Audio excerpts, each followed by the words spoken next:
Welcome back to TV5 News at 9. It's time now for a new edition of Medical Moments with Covenant Healthcare. Today we are discussing Breast Cancer Awareness Month.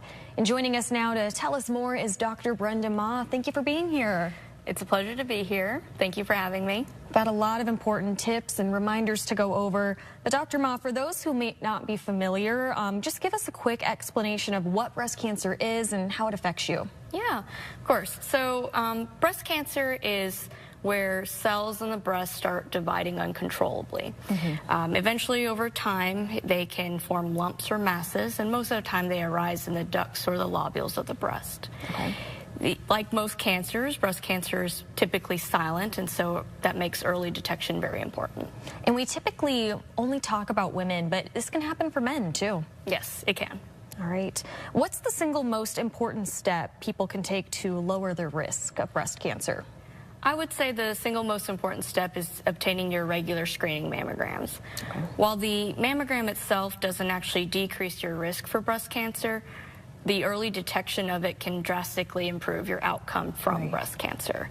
And so outside of that, I would say maintaining a healthy lifestyle with maintaining a good weight, active lifestyle, avoiding smoking, and limiting alcohol are all ways to decrease your risk for cancer. And what is the recommended age for a mammogram, would you say? Currently, the average woman should be getting annual mammograms starting at age 40. However, if you have a strong family history, particularly in patients who have family history of breast cancer in their first degree relatives, may need screening earlier, but not before the age of 25. All right. Can we talk about some of the new treatments or technology that's used to make a difference in patients today? What does that look like? Yeah. So we've had a lot of advances in personalized medicine, especially in breast cancer. So this is where you tailor the treatment to a patient's specific type of breast cancer. We have targeted therapies and immunotherapies now, both of which are much more effective and sometimes can come with fewer side effects than the traditional treatments for breast cancer. And are there many different types of breast cancer to know about? Yes, there are a lot of different kinds. And then from the surgery side of things, we've really seen the rise of oncoplastic breast surgery. And that's where you can remove the tumor from the breast and reshape the breast during the same operation. So this allows you to have the treatment of your breast cancer as well as allowing a woman to maintain the shape of their natural breast.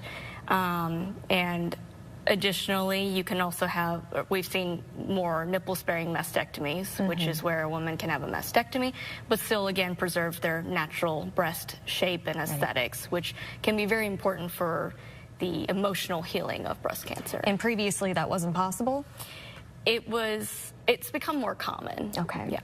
What advice would you give survivors for monitoring their health and reducing the chance of a reoccurrence if they've had breast cancer before? Yes, so follow-up care is essential. That includes their routine checkups, imaging surveillance, and then just maintaining a healthy lifestyle. So the focus now is not just maximizing the survival of a breast cancer patient, but it's also optimizing their quality of life as well. All right. And what can our communities do to ensure everyone has equal access to breast cancer screening and care that follows? Yeah, so I really don't think access to care should be a barrier.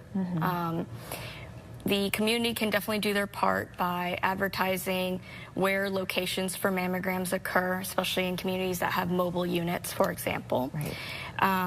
Advertising, or I guess discussing women's breast health and the importance of breast health is important.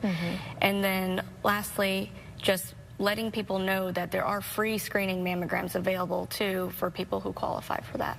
Any resources or websites you would recommend where we can look up free screenings near us? Yeah, there's Covenant itself has its own website where you have a phone number where you can call the breast navigators and they can help you get scheduled and tell you what your resources are for screenings. Perfect. Lots of good information. Dr. Brenda, thank you so much. We appreciate you being here. Thank you so much for having me. Of course. And you can learn more information on Breast Cancer Awareness Month and where you can get help from Covenant on our website. Just go to the hot link section on WNEM.com. We'll be right back.